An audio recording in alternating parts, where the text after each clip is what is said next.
Okay, welcome to Fahrenheit Performance Podcast, episode number 74. Hello, Raphael. Hey, Martin. Ciao. Right? Yeah. Up until this morning, I actually thought it was Chua, but it was actually Ciao. So, Rapha, who are you and what do you do? Welcome to the podcast. Well, my name is obviously Raphael. I currently have 3 part-time jobs. Nice. I am Hustler. yeah, well, kind of. Well, I don't spend a lot of time in each of those jobs. So, Okay. yeah, right now, what I like, my goal in life is to represent Singapore in triathlon. So that's what my 3 part-time jobs are behind me Okay. that are trying to fund me. So I'm a part-time financial advisor with Great Eastern. Yep. I am a part-time swim coach, both privately and with Art Aquatics. It's mainly a swim club that focuses on para swimming. Okay. Actually. A lot of national para swimmers are there. Okay. I coach mainly the teenagers. Okay. They're not necessarily the para team. Yep. And I'm also a coaching services manager at Metasport. Which is how I know you, right? Yeah.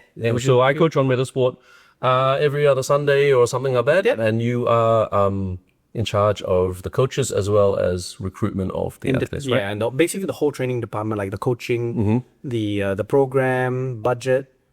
So we had Donna Lee Williams as episode number 470 episodes ago. No way. Well, there And we I go. think she left Singapore maybe 6 months or a few months after that. It was early last year.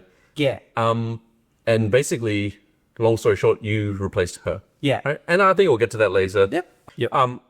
Rafa, you were a swimmer, Yeah. right? Represented Singapore Asian School Games, I think. Yep. Got a medal. Yeah. And then now you do triathlon. Yeah. So why don't we just start at the very beginning, right? Where you're a swimmer. So when did you start swimming? Like one of the 6-year-old prodigies that start really, really early with the parents in Singapore, parents always like swimming, taekwondo, and like one musical instrument, right? so Yeah, it's like piano, taekwondo, lots of tuition. No, Yeah. so actually, my love for swimming started when I was growing up in Melbourne. Oh, you were? Actually, yeah. Okay. So my dad was doing his PhD in Melbourne. He brought all of us there. So for 3 years, 2000 and I was 3 to 6 years old. So it was before 2003 Before I came back P1. to Singapore. So yeah. So 2000 to 2003. So that's where I started loving swimming.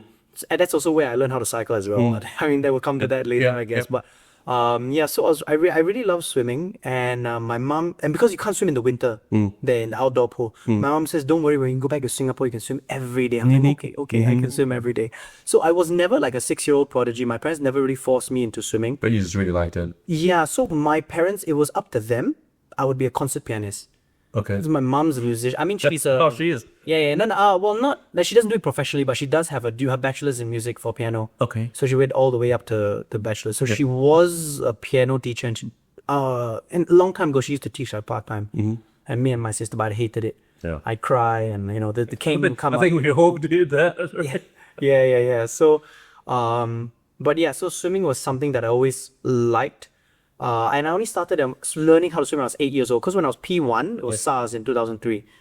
Then, when SARS was kind of over, my mom realized I still didn't know how to swim, but I love to swim. So, for water safety, she asked. So this guy's name is Jack Lee. Okay. I don't know if he's retired yet, but he teaches at Yishun Swimming Complex. Okay. His son is a SEA Games silver medalist. Oh, nice. And he has actually produced quite a number of swimmers, but he doesn't have a club. So it's not like a traditional, APSC, Chinese Swimming Club, Singapore Swimming Club, where they from learn to swim all the way up to competitive and high performance. You have a straight pathway. Yep. This one is more like you learn to swim, and then he kind of has a club that he referred me to. Okay. But that club isn't really like a very established club. It's called Swim Nights. Okay. So Still around? I don't think so. Okay. But yeah, so they were never really an official SSA, Singapore Swimming Association, like affiliate. So when we raced for in competitions, we raced under like Elite, or there's this club called Total Swimming last time. Oh, okay. Yeah, so I was never a prodigy because at P2 I started learning how to swim. Yep. That's 8 years old. By 10 years old, I started competitive.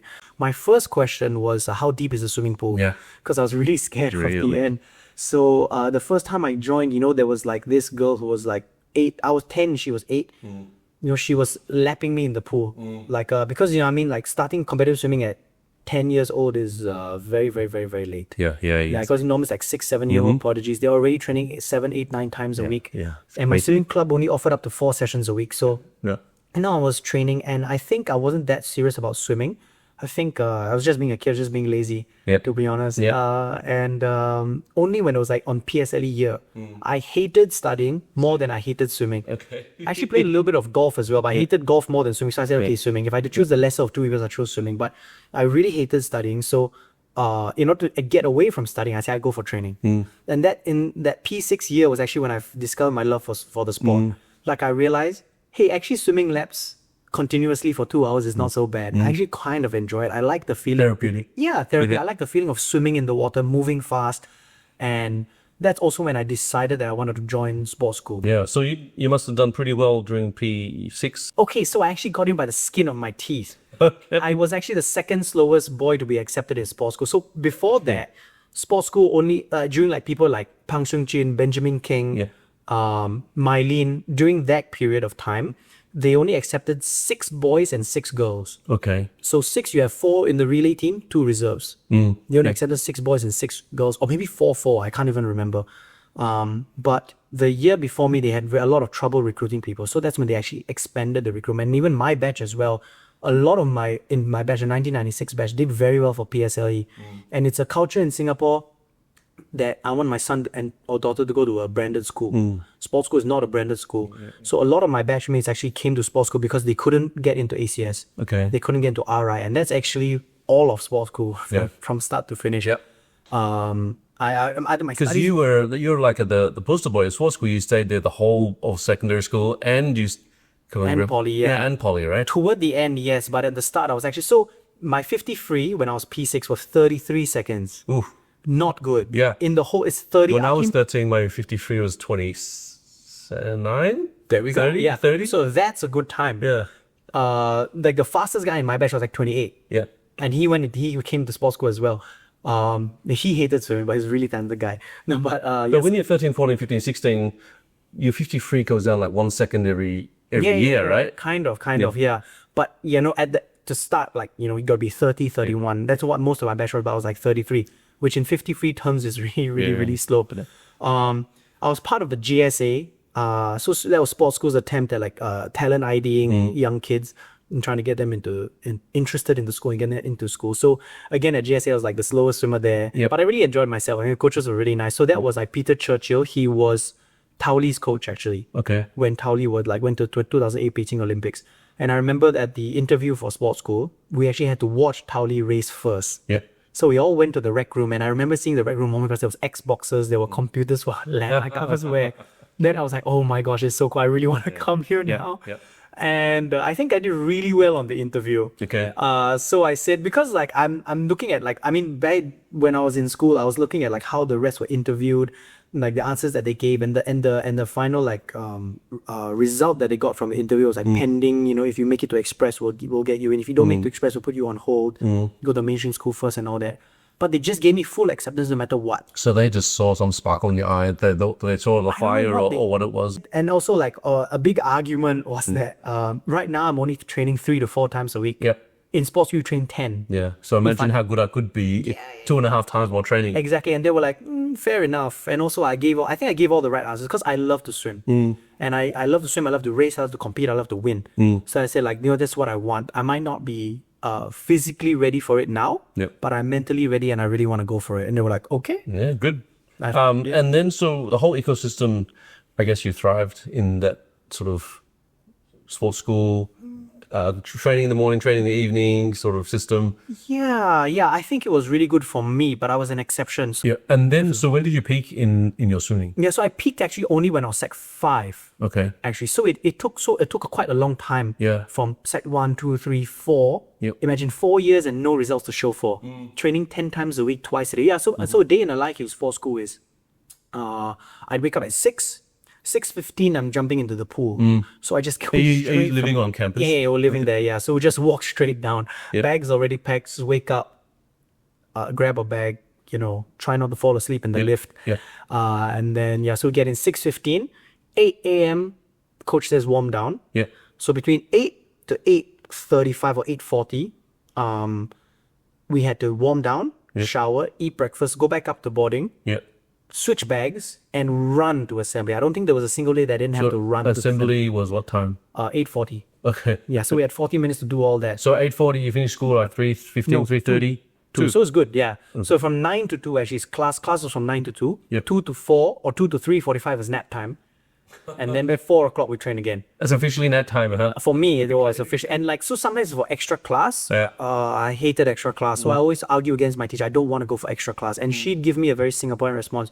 If you don't come for extra class and you don't do well on your exam, then I'm not at fault. I said, okay, good deal. Ashes So then swimming again in the afternoon. Yeah, so we swam from 4 to 6:45. Okay. We used to joke, so normally it's supposed to be 4 to 6, but like we used to joke that in China, because our coach was from China, Yep. maybe they have 25 hours a day. Yeah. So they use extensible hour. They're 1 hour behind, so you gotta Yeah. find help open ball. Okay, so then after all this swimming, when did you decide actually there's no more like when did you just close that door and open triathlon, right? Yeah, so I actually did not close the door to open triathlon. Triathlon actually came a few years later after I closed the door. So I peaked when I was 17, when ASEAN School Games won a bronze medal, which is beyond my... I mean, back then, I didn't really think it was very good. I mean, when you're in the system, you don't think you're doing it. Looking back, I'm super proud of myself for doing something like that. But after that, I actually went to the US to train for 3 months. And I thought, this is going to be my big break. Yeah. Right? I've done so much from like 13 all the way to 17. This is going to be my big break. So in the US, I actually just swam 90K a week. Oof. So every afternoon and Saturday morning, we swam 12.5K. And then the club had Monday, Wednesday, Friday morning training. They swam 5K every day. I told the coach, I want to come Tuesday and Thursday as well. So he said, okay. So we had a 1-to-1 session every Tuesday and Thursday, 5K every morning. And I came back and I didn't improve for 2 whole years. Oh, God. So it's a whole overtraining thing. So the sports school, hard. And I think even still is back then. No pain, no gain. You know, you go hard. Grind it. You know, you push past the pain and find the glory. Wow, sounds really good. Yeah. But I guess that was the first and a very, very painful lesson of like, you know, the overtraining exists. So that was really bad. So for 2 whole years, I was actually on track. I mean, looking at my projection and looking at the people around me, so actually kind of on track to, you know, making national teams, SEA Games. Not sure about medal, but like Asian Games.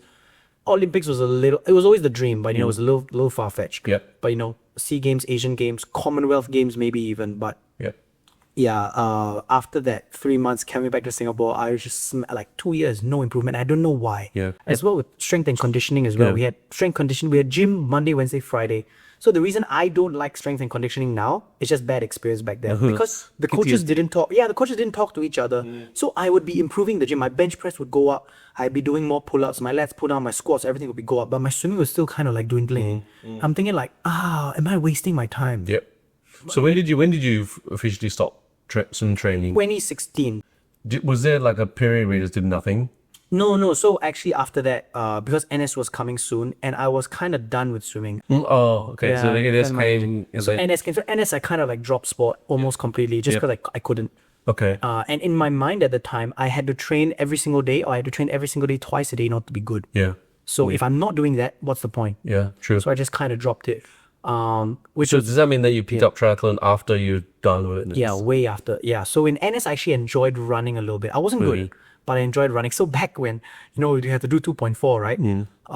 So back when I won my bronze medal for Singapore at the ASEAN School Games, my 2.4 test the same year, I almost failed it. I ran 13:45. Oh, wow. I thought you were going to say you did well because you're at the endurance, but... No, exactly. Yeah. So like so for me, like triathlon was never an option. I love to cycle. But yeah, so I love to swim. I love to cycle. I hated running and I was bad at running. But in the army, I actually quite enjoyed it. Also because I was a storeman. So there's nothing to do. It's just PT. Yeah. So every day I would just exercise, Yeah.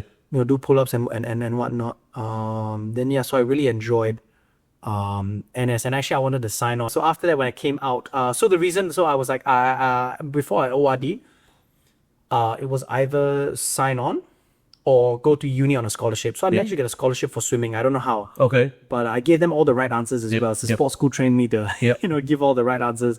So then after that, I got into triathlon. When actually it was like the last year of uni because at first it was aquathlon. So I joined the aquathlon CCA because one, I like to swim open water. Yeah. Also, I actually did swim a bit of open water back then. I did represent Singapore for open water, 5K. Okay. There was one race in Hong Kong that I went for, Asian champs. Came like 10th out of 23. Yeah, it's okay. It's great. So then, I guess, 2019-ish you picked up? No, 2020? Yeah, 2019 I joined a aquathlon. Yeah. But the only reason I joined the aquathlon team is because I liked open water swimming and I wanted to get gold for IPPT. Okay. So at least I can practice. Yeah. Run. And how'd you... Was that Metasprint? Or No. So that was the swimming. I did do a Metasport as well, but that was swimming. Okay. Singapore Uni Games. I was first out of the water. I think I swam 850 for 750 meters. But I think I ran 36 minutes for 5K. Oh, wow. So I came almost dead last. And I remember I was dying. It wasn't like I was going easy on how I was like dying. And I remember the SMU coach was like clapping for someone behind me. He was like, well done. Yeah. You beat the first swimmer. I was like, Nice. yeah, but so I could swim, but I just could not. I liked running, but I could not run. And I got all these injuries everywhere. It's like shin split, Different muscle groups. different muscle groups, bone. And I didn't realize running was such a different sport. So then when did you realize that actually you do like triathlon and you want to have a go at this? During COVID, or during circuit breaker rather, that was I was kind of in between like swimming and triathlon. So we Breakaway organized triathlon. I remember Luke and Aaron Case were there. And Bryce, maybe, I don't know. But yeah, so Luke, Aaron Case and Like Bryce. an unofficial triathlon. Unofficial it's like a triathlon. training triathlon, right? And it was still during circuit breaker, so we had to make sure we weren't like all. I think it was like 5 a group or something that. So I remember this was East Coast Park, swim, bike, run, right? So first actual like triathlon competition, and I thought this is really, really fun, Yeah. right? This is really, really fun, and I just naturally like to race. I naturally like to win. So I thought, okay, if this is something that's fun, Yeah. then everything combined. You get the motivation. You get the motivation again. Yeah, exactly. And then when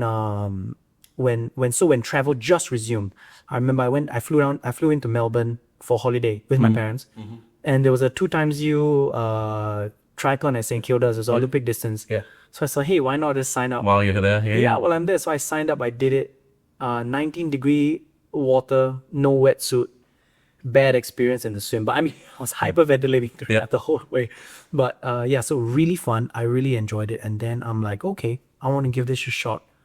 Okay, but since 2022, you've been on the national team for triathlon, is that right? Actually, no. So I've been trying to make the HVPD squad for a long time. I think I only made it in like January of last year, 2024. Okay. I think. Okay, so if you Google you and look at the TAS website, you're officially on the triathlon D team, right? Yes. So I think I have not Googled myself. I Googled you this morning. So Okay. good. So send me the link. So Luke and Bryce are the A team. Oh, yeah, of obviously, course. right? They're the best, And yeah. then there's a B team, and there doesn't seem to be a C team. No, And there is isn't. D is D for development or is D for development, not donkey. But yeah, exactly. But you're in good company because Feng Yu is down there as well. So he's it's not like you guys are starters at triathlon. It's just you haven't had the same results as the other guys in the A team, right? Yeah.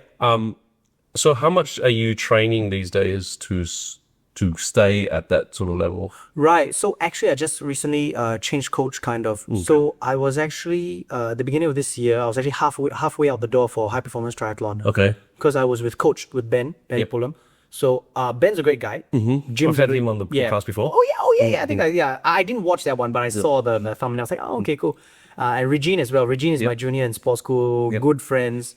But I feel like his training wasn't really working for me because I couldn't keep up with his regimen. Okay. Like I always kept falling sick. I was following the training program as best as I could. Was it too high volume or was it just... I'm not sure actually. So like maybe it was hard, maybe I was doing it wrongly, I'm not sure. But because the way Ben does it is, this is the formula to improve your fitness. Yeah. Here you go. Yeah. You do this, you'll improve your fitness. You practice racing, that's how you get a better athlete. And it's worked, right? Look at Arif. Yeah. Look at Nick. Yeah. Look at Ben. There is no doubt that it works. I guess maybe it didn't really work for me. That's the whole thing about coaching, right? It's not one size fits all, and what works for you may not work for me, right? Yeah, exactly. So I was actually halfway out the door for high performance triathlon. So and I was thinking of just going back to swimming, like either high performance or just masters. And then just focus on work. Getting married next year. Yep. You are invited, but we haven't booked the date. So Okay, when we book the date, that's when the invitations are. Roughly when is it going to be? February 7th. That's the date we're looking at. But when it's confirmed, we'll send it. Sure, thank you very much. To the rest of the Menamates as well. No, So it was only like in April when Guy Guy Crawford. Yeah, Guy Crawford came to Singapore for T100. And then, at my job as like coaching manager, Yep. go down, smile, say hi to everyone. Yep. Just train. Guy's a great guy, right? Guy's a good guy, yeah. Guys are like, whenever I go back to Perth, he's based in Perth. Whenever I go, we ride together, and I've known him for quite a few years. He's a really funny guy, really great guy. Yeah. And So we clicked really well, like same sense of humor, I think. And also he kind of spotted two things in one session. So it was a bike run at Marina Bay. He spotted two things one thing about my cycling and one thing about my running. So so before this, like my cycling actually regressed. I did a FTP test when I first joined coach. 297. it's not bad. 20 minutes. 20 minutes. 95% of 20 minutes. 297.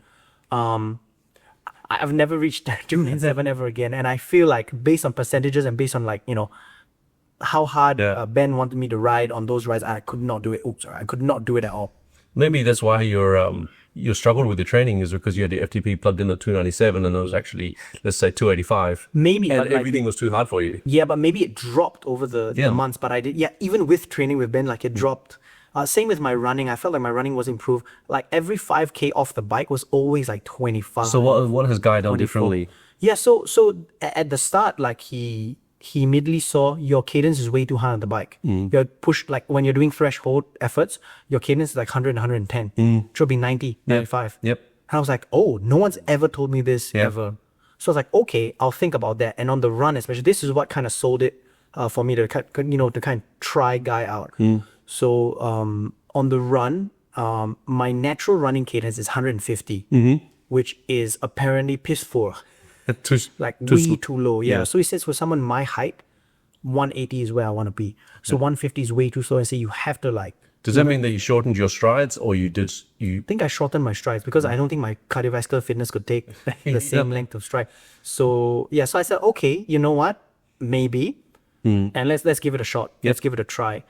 So he has me running on the treadmill, lock me in at 6:30 pace, but up the cadence. So I feel like I'm it's just like, it's a complete, like learning a completely new sport. Almost it feels like. And in the last, since April, the second week of April, up till now, my swimming has 100% improved, like twice over. Okay. My cycling has improved. I think I might be back to 297 or 289 Oh, or something nice. like Okay, that. I might be, I'm not sure. But, and my running, on Saturday, 10K off the bike is a 10K PB. Oh, nice. Yeah. So what he has me doing, that's a good question. So every week is different. The highest week I've ever done is 16 hours so far. He said he eventually wants to get me to like 18 to 20 hours, and he wants me running 50. This is your third part-time job, right? Is that why it's 20 hours? So 20, 20, and 20, you're 60 hours. So. Yeah, exactly. So he wants me to get my running up to 50K a week. Then, but eventually, so this week is like 28K is planned. So like the event, slow because you can't force the running out. Oh, you can't run not so fast. Yeah, exactly. So maybe 1K a week extra or something like that. But so far so good. So far amazing. Doing well. I feel like. And then you're in Desiree last week. Yep. You won your age. Was it age group or you won overall? What did you do? Yeah, age group. No, but timing wise, it was really good. So the swim was super easy. Like I did 127 pace average, which I was supposed to make no lactic generation swim. Heart rate was like 135. That's good. Which is really, really good. T1 out on the bike. He told me to aim for 245. I was going 263 normalized for the first 20K. Easy, no problem. Okay. Sipping whatever. I was going to say alcohol. No, that was after the race. Sipping electrolytes. Sorry. And no gels. I think the last 10K, I was just, okay, maybe it's time to take it a little bit easier and drop back down to 245. On the bike, right? Yeah, on the bike, yeah. Okay. And then on the run, I felt like I was running too slow. But I'm like, I was pretty stressed out about the run because running is still kind of half baked for me now. Yeah. Like, I'm not sure how to go fast or what it feels like to go fast with the new running cadence. And even then, the running cadence is not even at where it's supposed to be. I'm still running like 160 was based on my watch, it was 160.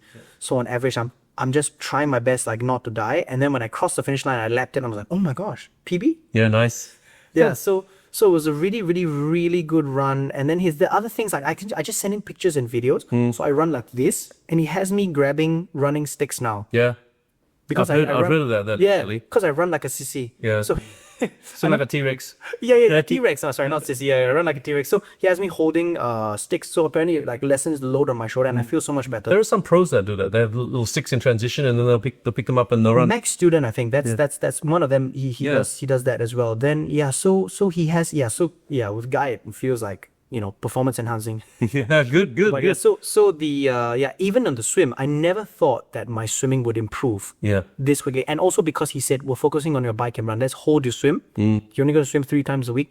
We're focusing on your bike, and then we're focusing on building your bike a lot now, and focusing on building your running slowly. Because your bigger improvements will be made on the bike and the run than on your swim, right? But I've made a big improvement on my swim. So he says that okay, you got a good engine, you have a superpower. The superpower is to sprint. Like I have a very good ATP system, but the problem is once you use that, you're gone. Yeah. So he also said that eventually we'll train you so that you can use that multiple times during a race, but that's in 1 or 2 years. It'll be like your the matchstick. Yeah. So I can't burn any matchsticks now. Apparently. Diesel engine, right? Yeah. Exactly. Yeah. So he said like you're good at lactic tolerance, you're not good at lactate clearance. Okay. So he gave me a few lactate clearance sets, and I have one more. It's a very specific thing to piece of advice to give you, right? Yeah, exactly. And I feel like with Ben, no insult to Ben, but like because he's a little bit more detached, you can't really. He doesn't really have that same like level of like play in your program. Yeah. And as well, and I think also because that program would definitely work for like average Joes, but coming into the sport, I'm definitely not an average Joe. If I have to run 13:45 or 2.4 while winning a medal in ASEAN school games, like my starting point is way different from someone else. Yeah. So recently I've done, and I didn't think I could do this, but I'm swimming like per 100. I'm swimming like 114, 115 with only 10 seconds rest on a 120 in training. Yeah. For like 6 times, I was like, nice. It's like and that was at Bukit Merah pool, and it was a sauna. That day, I felt like I was having a fever. That was hilarious. Bukit Merah pool. I remember last year T100, all of the pros were training there. Yeah. Right. And we'd ship them in on a bus, and I was babysitting them while they're training because I was a Metasport, like making sure everything's okay. Yeah. Every single one of them complained how hot that pool is. It's always in the full sunshine as well. So so that's why it just heats up during the day. Yeah, right? exactly. Yeah. So let's switch gears a little bit, right? So you are the relationship manager for Metasport, right? A lot of people just think of Metasport as Metasprint Series, T100, used to be Bintan Triathlon, used to be 70.3, Bintan 70.3, not so much anymore. The event management, they have a lot of sundown, like they have run, the POSB or something. Yeah, a bunch of runs. And that's definitely one side of Metasport, right? But then Metasport also has the coaching side, which is what I'm involved in, you're involved in. And what people don't realize, I don't know the numbers, like 100, there's like 100 or between 50 to 100 or so paying athletes, right? They pay monthly dues. And then Monday, Wednesday is swim, Tuesday, Thursday is run, and then Saturday, Sunday is some sort of cycling. Or brick,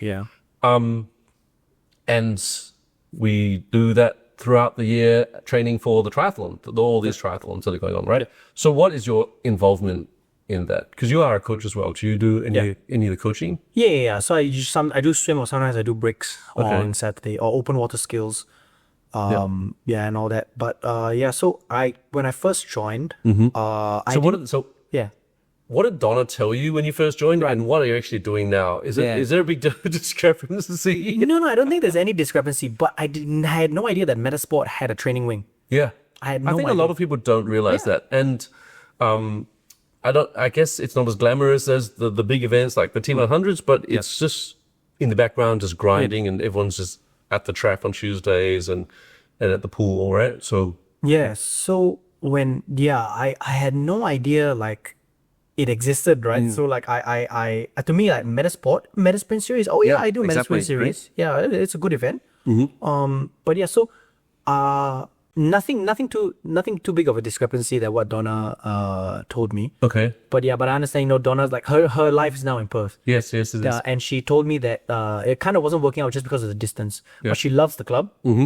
Many great memories, and a big part of her life. Yeah. So, and she made sure she wanted to hand it off to the right person. Yeah, I remember. So what day to day, what are you doing for the club, and like how do you it must be hard to cold call and recruit all these people, right? So Day to day, okay, so it depends. Like depends on the season. So like beginning of the year, a lot of the time I'm actually spending half of my time trying to get race entries from other clubs into Metasport series. Oh, okay. So that's a part of my job as like relationship manager, Yeah. which is my official title. But sometimes it's getting confused with like banks and all that. But yeah, so my job is actually to build relationships with the other clubs in Singapore. Okay. Which I am good friends, you know, people like Iheng, people like Arthur, Colin, Masri as well. So those to name a few. Yep. And so with the schools and the clubs, right? So I'm trying to generate race tickets, basically, in Team 100 as well. Yep. Team 100 is a bit more regionally. I did go when I go to Malaysia. I have a few clubs I know. Philippines, I know one club. Then you know, I try to sell race entries a lot, and I'm also in charge of club welfare during those events. Okay. So day to day, other than that, I'm also in charge of recruitment. Yeah. So usually different season will have different like recruitment plans, kind of. So when you sign up for Metasport series, you actually have like a box that you can tick to say I'm interested in coaching. Oh, okay. So then all those lists comes to me, and then I follow up with them. Okay. So it's not entirely cold, but then sometimes we do. So, and this was actually Donna's idea, which is really good. She'd look at the discovery distance results at Metasprint, and she'd see like the weaker swimmers, and she's like, "Hey, come for our swims. We'll get you. You did this time, or you did like more than 8 minutes, or something like that. I don't know, whatever the number is. You did more than 8 minutes. I believe you can go under 8 minutes. Why don't you come and we'll help you out?"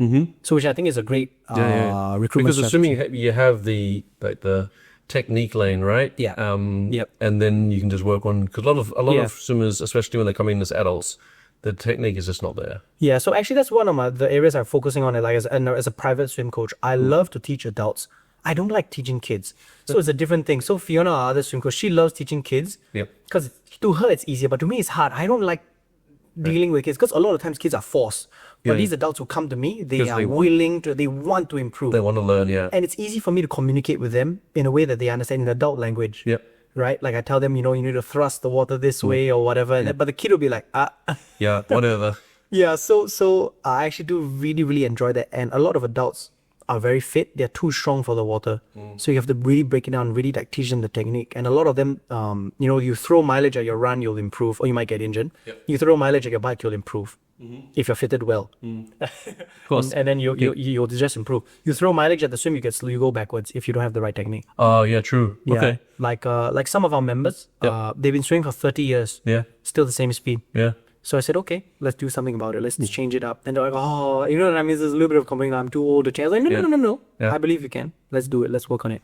So, but so instruction. So what's the biggest hurdles you had to overcome so far when you've since you joined? Not a lot of hurdles, I think, but some grievances, some annoyances. Some people would come for a trial. So we offer free trials for everyone, of course. Then some of them would come for a free trial, and they don't improve in one session. Of course. And they feel like it's not worth their time anymore. Yeah. I'm like, Yeah. so I mean, I'm a pretty emotional guy. Yeah. I mean, as a sportsman, right? So emotional is more like anger, not like sadness, and it's more like anger. So it's kind of it really pisses me off sometimes. Like Sometimes when you think that you've got a very good product, but then someone else doesn't have the same opinion, Exactly, right? yeah. It's frustrating. Yeah, I'm like trying to draw on the strength of them. Give us a chance. But so that I think that's like the biggest, like the most upsetting part about this job. But now the metamates are great. Like I had no idea they existed, and it's a really close knit. I would say it's more of especially after. I mean, I've always known they were like close knit, but especially after Desire, like being there for the first time Yeah. as a metamate, racing with the metamates at a competition that we sent like 30 members for. It really does feel like a family. Because I've been coaching for Metasport for coming up to 10 years now.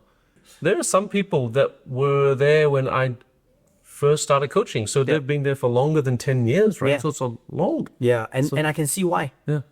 I think in most triathlon clubs, I'm not sure about the others, but I think in Metasport especially, it really does feel like a family. With all your uncles and aunties, with your brothers and sisters, and it really does. Like we look out for each other. But it's not just the people that need to improve their swim, right? It's not just for beginners. There are there's world champ qualifiers in there. There's everyone from weekend warriors all the way out, right? So I think when Donna, I'm not sure. Maybe you can tell me. Yeah. I think when Donna was around, she is the social butterfly. Yes, she is. Right? And so she was promoting more of a social club, building the community. Everyone is happy. For me, I love to be happy as well. Yeah. But when I came in, I was really focused on performance. Yeah. Right? Because for me, it's like, you do the sport, you want to perform. Yeah. So Some people are not. Some people are not there to socialize. Actually, they just want to do the work and go home. Yeah, Right? exactly. But no, I think now more. I think most of those people might have left already. But I think a lot of them. I had to learn that like sport is not always about performance. Yeah. Because for me, my whole life has been about performance. Yeah. But for them, they just want to enjoy themselves. And community. Yeah, some people. Exactly, community. If it's cycling, especially, right? Some people, you think that only the beginners ride slowly. Actually, some people just don't want to ride fast. Yeah, they're just happy to be just trucking along and just doing their own thing. Yeah, exactly. So, and even in the race, they don't even go all out in the race because I'm just here to enjoy myself. Yeah. Yeah. So. So what next for you? What's on the horizon? The Sea Games has lots and lots of different relays. Yeah. Does that mean that you still have a chance to get into the Sea Games team? I don't think I have a chance based on my current fitness, current performance at all. So I mean, and like I said, at the start of the year, I was already halfway out the door for triathlon. And based on Guy's advice, he said you need at least a year to build yourself up. He said don't even worry about representing Singapore for the next 1 year, maybe even 2 years, he was saying. So, and I'm okay with that. Yeah. It took me 5 years, to represent Singapore. Well, in swimming, I guess 7 years right, from the start. So it took me 7 years. So I'm not even at 7 years now for triathlon. So it's fine. I can just wait. So 2026 is going to be your breakout year. 2027 Sea Games, or maybe? I hope. Maybe we'll see. So Sea Games. I mean, I'm not so focused on Sea Games. I'm actually my dream is actually to participate at a WTCS. Oh, okay. So I'm more into like Asia Cups, World Cups, WTCS, because I feel like that's a higher performance of race. And if my aim is to go for a WTCS, I definitely make a Sea Games team, unless the standard of triathlon in Singapore raises to such a high degree. And it is, right? Yeah, it is. It's going very high now. Yeah, people like Ichi, people like Russell, people like Sheng Kai, people like Cheng Yi, all these younger guys, which we maybe want to have on the podcast. Up and coming, they're already kicking my ass. Yeah, so I do have a long way to go. Yeah, and I think with Guy, we're gonna go the distance. I think. Okay, cool, man. Yeah. So how's the best way to get a hold of you? Is it by Instagram? Yeah. Raphael Chau. Yeah, Chau. Yeah. Yeah, Raphael Chau, right? Yeah, RARACHAU. Yeah. Or you can go to the Metasport training Instagram as well. Yeah, true. Yeah. So yeah. I mean, we're always happy to help. I mean, my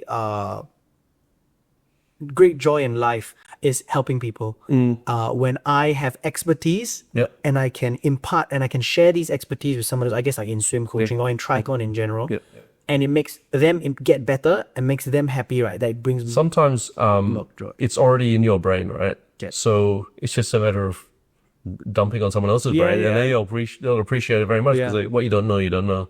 Yeah, exactly. So yeah, likewise, like how like the other coaches have impacted my journey. I'm like, okay, that's something to Raphael, thank you so much for coming in. My pleasure. I will keep my eye on you for the next 2 years, I guess. Yeah, we'll see. So we'll be seeing each other anyway. Yeah, we will. Okay. See you on Sunday. I'll be there on Sunday. Okay.